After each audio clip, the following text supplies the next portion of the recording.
Hello and welcome. I am Boss. This is my first video upload to YouTube and I'll be playing 7 Days to Die. The reason why I made this video is because I have a couple of friends in one of the communities that I'm involved with that have really started to play it a lot and enjoyed it, and I want to encourage more people to play it within our community. And I think one of the biggest gates to playing this kind of game is the knowledge. It's a little daunting if you've never played a survival craft game. There's a lot of action in this particular game. It's not quite like Minecraft where you're building and then there's a few enemies here and there. That's pretty much a constant nuisance that you're going to have throughout the game, but it's really fun. It actually does get much easier when you have friends playing with you.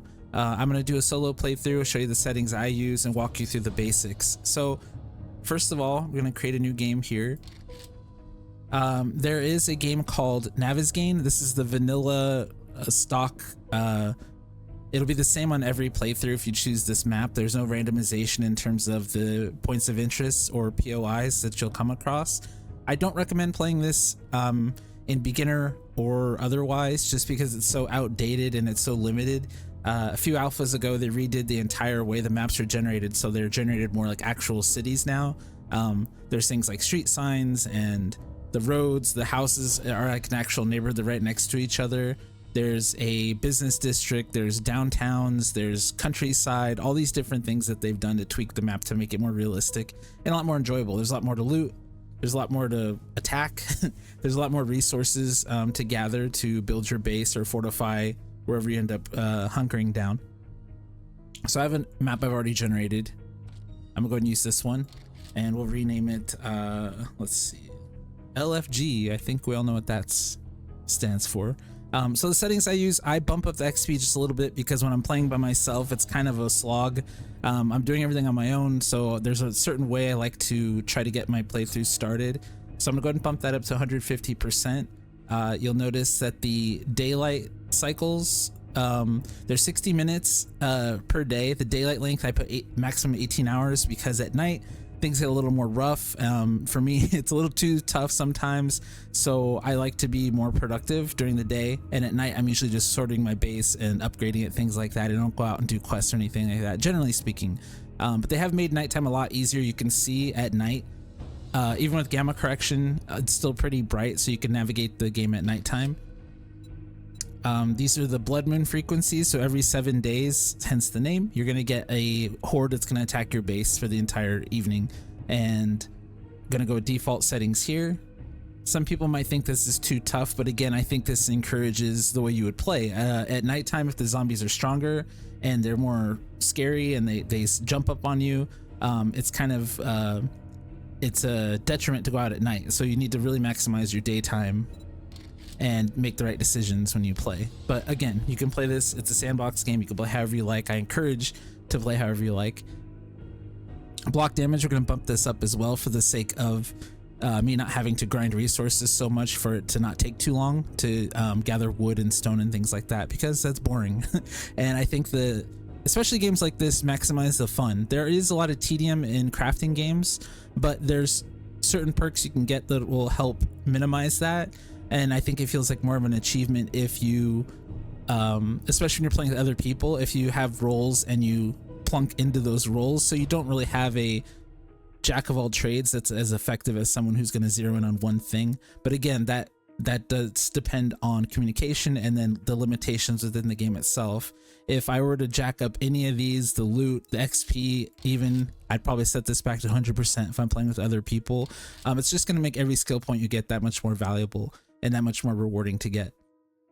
Now, in 1.0, they did change the way questing works. There's a progression system in place now. So again, to reiterate, you can play this game however you like, but what they did do is you start off at one trader, and when you do a certain amount of quests, 10 quests to be precise, you're going to get moved on to the next trader, where the zone is much a little bit more challenging, but you get better loot. And then when you get to the last trader, the wastelands, it's much more challenging, harder zombies, and also way better loot. So that's your end game if you were to pose one. So what they did to limit the progression is they defaulted, you could do 4 quests a day that will count towards that 10 quest progression. I bumped that up because I think that's an unnecessary limit to put on the player. If you want to go rush mode and do as many quests as you can and go to the next trader, that's a play style you can do. You can hunker down in one city and just build your base and fight every Horde Night there, loot the buildings around you, and you can do that for as long as you want. You can dig underground and just start a mine cave and try to fortify that for Horde Night. There's limitless things you can do. You play how you want. For me, I like to have the unlimited quests because questing is what I like to do. I feel it's more rewarding to get the items you get from the quest rewards. Although I would recommend, something I'd like to do with my group is that our next playthrough probably eliminate traders altogether. One, because there's a pretty bad exploit you can do to give yourself unlimited money. And then the other thing is just in the zombie apocalypse, there probably wouldn't be quests that people would say, hey, go kill 10 zombies and I'll give you this medicine or something like that. So you rely more on the looting and shooting and fortifying your base and everything like that. But for this playthrough, it's going to be pretty vanilla. There's no mods. I did, again, increase player block damage and the XP. So with that done, we're going to go ahead and start our game up.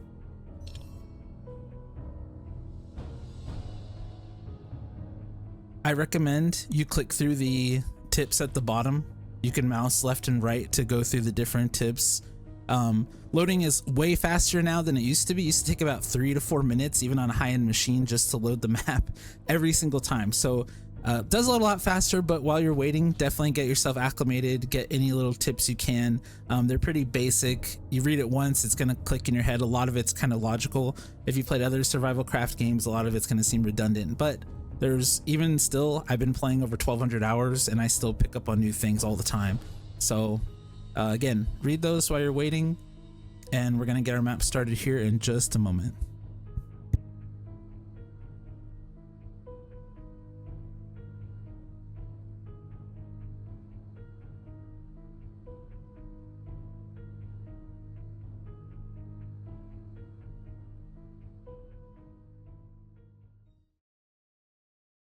One thing I'd like to mention in this playthrough and in this game in particular, there's going to be a lot of jankiness. It's a 12-year-old game that's built layer upon layer of old code in the Unity engine. So the worst thing I believe that happens to me, even still, is if you're too close to a wall or a door, enemies can hit you through them. So definitely be careful of that, because nothing worse than getting attacked through a door and getting an infection and being, you know, miles away from your base or from any sort of medicine.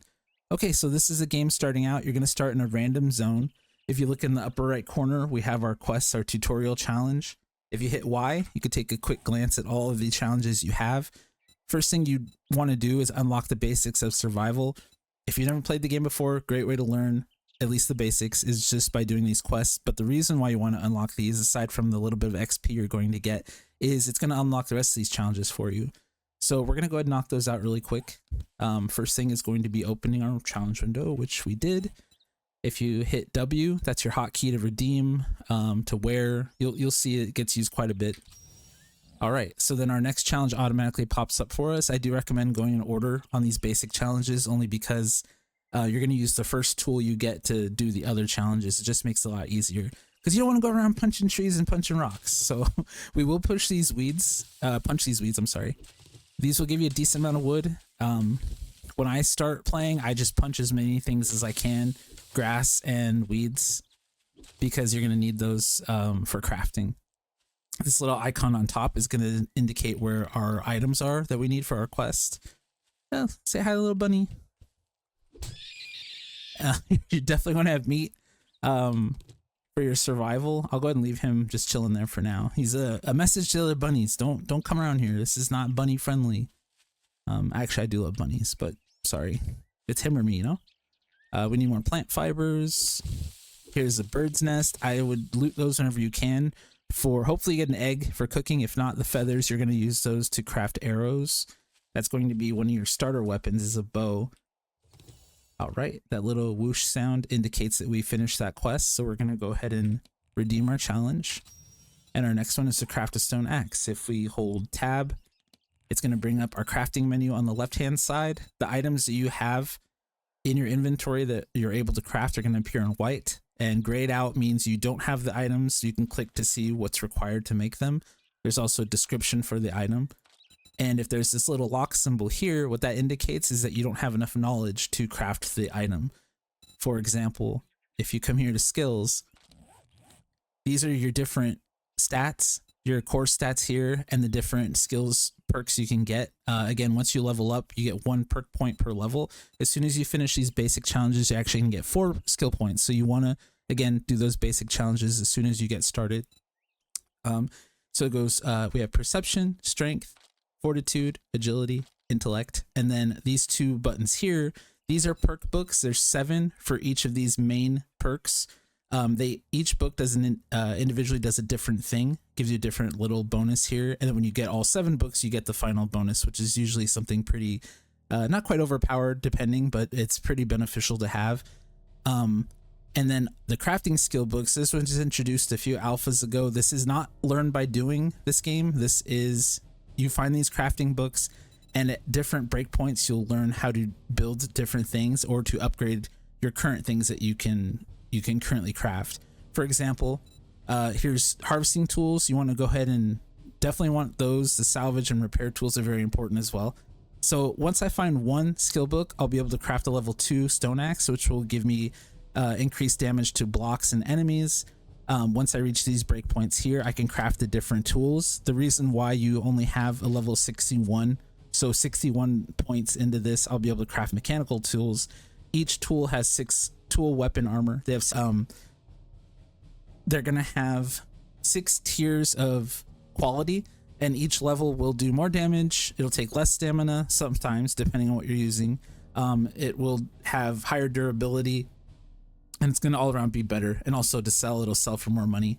So that's why our skills go up to 100, even though the last item we can craft, I think generally is level, oh no, it is different depending, but it's generally around 60, 70 is when you'll reach the final item you can craft, but the maximum number of books will give you the highest tier. Okay, so we're gonna go ahead and finish these quests really quick. There's a nice icon next to whatever challenge you're on that'll help you. If you shift click an item that's in your inventory, it's gonna drop it down to your bar down here, your tool belt. So that's really helpful to know later on, because you're gonna be picking up and dropping things constantly. For example, this note right here, it's just a little bit of a lore building. You don't need it, it doesn't do anything for you. I scrap it as soon as I start. So let's go ahead and grab some wood. Now that we have an axe, we don't have to punch the tree, we can chop it down. So we got our wood there, and then we need to harvest stone. So we can't just pick up the stone off the ground. We actually have to find a giant rock to harvest it from. This is lead. Let's see. Looking around. There we go. There's the icon right here. So we'll go ahead and grab some stone, and then we'll complete this quest. When you first spawn, there won't be any zombies around you. They give you kind of a little bit of a buffer. So if you stay it's just in a little radial area, you should be okay. Usually you'll spawn quite close to a POI. That's a point of interest, like a building or a house or what have you. If you do go inside, there will be zombies, so you want to make sure you at least have a weapon first. First weapon that you're going to craft for your basic quest is a wooden club. We're going to shift click that to bring it down to our toolbar here. I do play with drop nothing on death. I think that's really crappy to have in a game like this, where if you don't have a bedroll down and you die in the beginning, everything that I have now, if I were to drop it, I'm going to get spawned somewhere randomly in the world. So I could be miles away from my stuff. And it just seems, again, tedious and kind of pointless to have to run all the way back. I definitely never play with destroy everything on death, because this is not the game to be playing as a roguelike because of the jankiness that I mentioned earlier. All right, we're going to craft a bow. This is a ranged weapon. It's going to be nice in the beginning because we can do sneak damage. Gives a damage multiplier if the enemy doesn't detect you when you attack them. All right, we finished our challenges. We're going to press Y to bring up the window. And then we're going to click W to clear all these and get the XP. Down here, this purple bar you'll see is our XP meter. Just do that quickly. All right, and now as soon as we clear this one, we're going to see that the rest of the tree and of challenges opens up. There's a page 2 up here at the middle.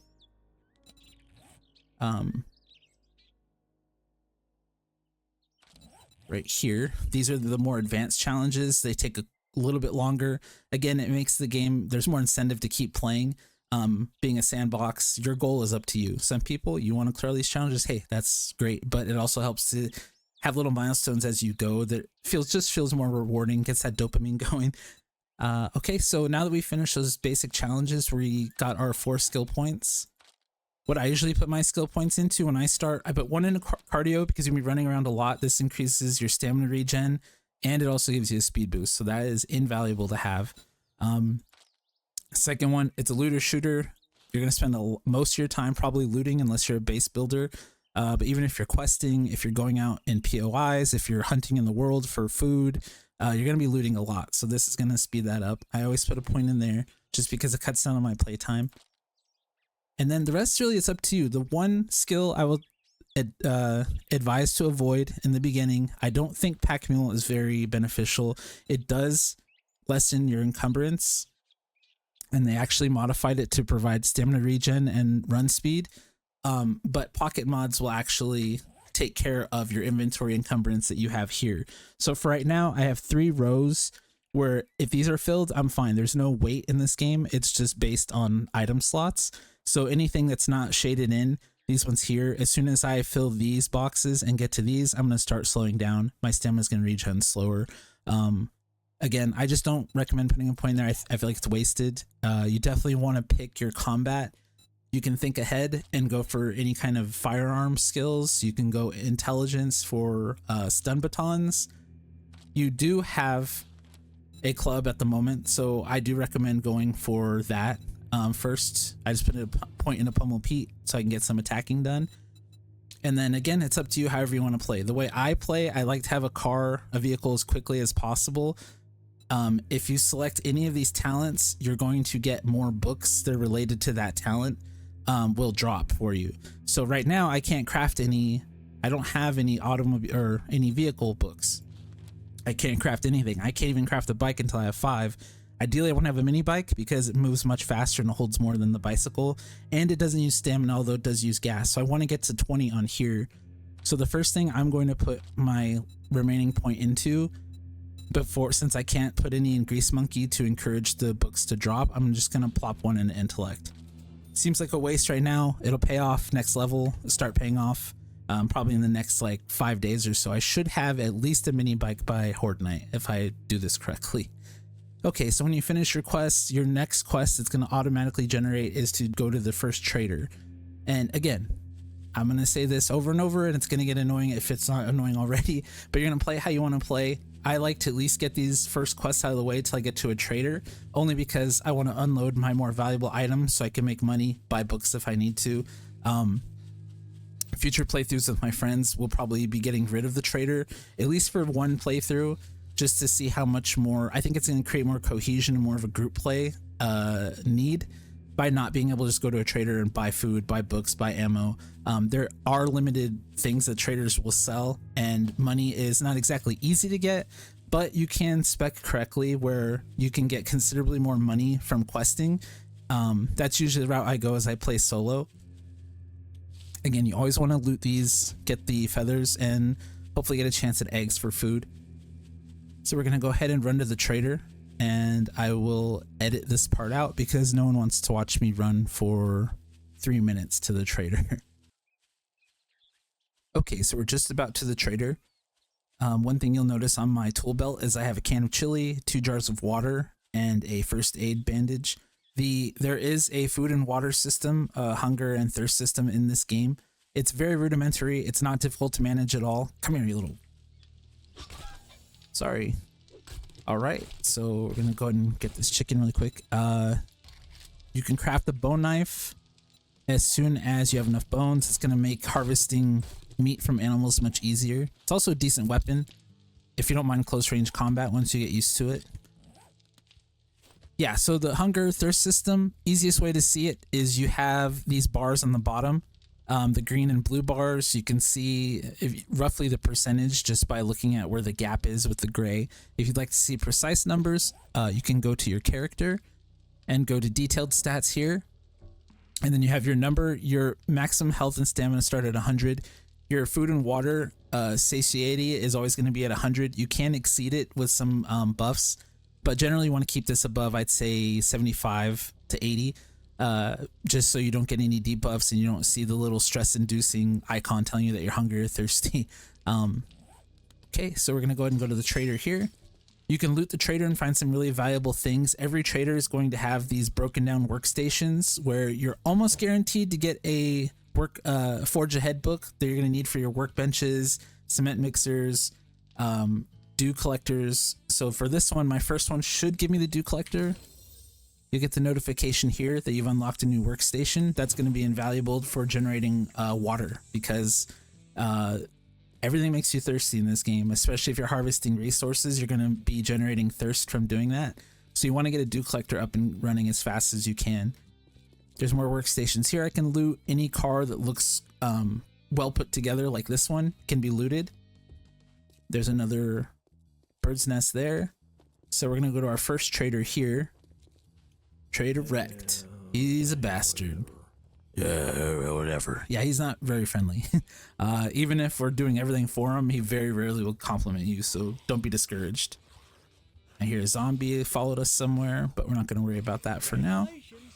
So upon completing the quest of the trader, you're given the stone shovel. You can craft one yourself if you want one earlier than this, but just roll with it, get the shovel. The first job he's going to give you is always going to be a buried supply quest, hence why he gave you the shovel. So we'll go ahead and take that quest. We're going to accept that. You can browse their inventory. You can sort it by settings right up here. These are the books I was mentioning, aside from that Forge Ahead book I grabbed earlier. You'll see a random selection that gets restocked fairly regularly at all the traders. Again, some people see this as kind of a cheap way. If you accumulate the money, you buy the books, but that is built into the game, and it's the cycle of the game for some people. For myself, I go on quests, I get money called dukes in this game. I use those dukes usually to buy the books, because my main goal, I'm a completionist. I like to have all my skills maxed as soon as possible. Definitely the Forge Ahead for the workbenches and the chem station, definitely armored up so I can craft better armor, and any of the weapons books as well. That way I can just use whatever weapon I want. I knew you were a cheat. Okay, so we grabbed our first quest, and we're gonna go ahead and put the shovel on our toolbar. And again, this is why I want to try to get a bicycle or a mini bike as quickly as possible. The great thing about the bicycle is you will earn one as a quest reward if you keep at the quests. I think it's the 6th or 7th quest you do. I'm gonna show you some combat really quick here. So our stamina, it's gonna take stamina every time we use our weapon. If we left click, it's going to do a basic attack. You want to always aim for the head. It's a zombie. Or remove the head or destroy the brain. No, but you want to always aim for the head. Right click is going to do your power attack. If you're lucky, you'll do a knockdown. You can beat them while they're down, aim for the head, boom. He's dead in 3 hits. But you can see the difference in the stamina usage versus there's my regular attack. Takes about 15. My power attack takes the same, takes a little bit more, but it's going to start compounding very quickly if all you're using is power attacks, especially if you miss, if you're thirsty, if you're sick, if you're injured. That's all really going to affect the amount of attacks you can do. But remember, we crafted the bow, so if we crouch, you can aim with R2, and I missed even though it looked like it was right at him. It's going to be very frustrating with the bow at first because you don't have any talents for it or any mods for your weapon to make it easier. And you saw the sneak attack did 3.5 times the amount of damage and it was able to one-shot the zombie. Okay, well, that's pretty much it as far as your first day getting started. I'm gonna go ahead and get into the more advanced basics, I guess you can say, with my next video. But the first thing you want to do, again, get those basic quests done, get your weapons on your toolbar, get to the trader so you can acclimate yourself with how the trading system and the quest system works. And you can also, what's really cool is it's going to lead you to your first town. So you can see there's plenty of POIs here to loot, and what I will do is end up making a quick little base in one of these so I have somewhere safe to go once it hits nighttime. Sorry, Arlene. That way, when it reaches nighttime and the zombies start running around and trying to find me, they will have to, they'll have a little bit of a challenge to actually get to me. Thank you for watching, and I will be working on my next video right after this one. Please be patient. I'm I don't have really great editing skills and I've never uploaded before, but thank you again and have a nice day.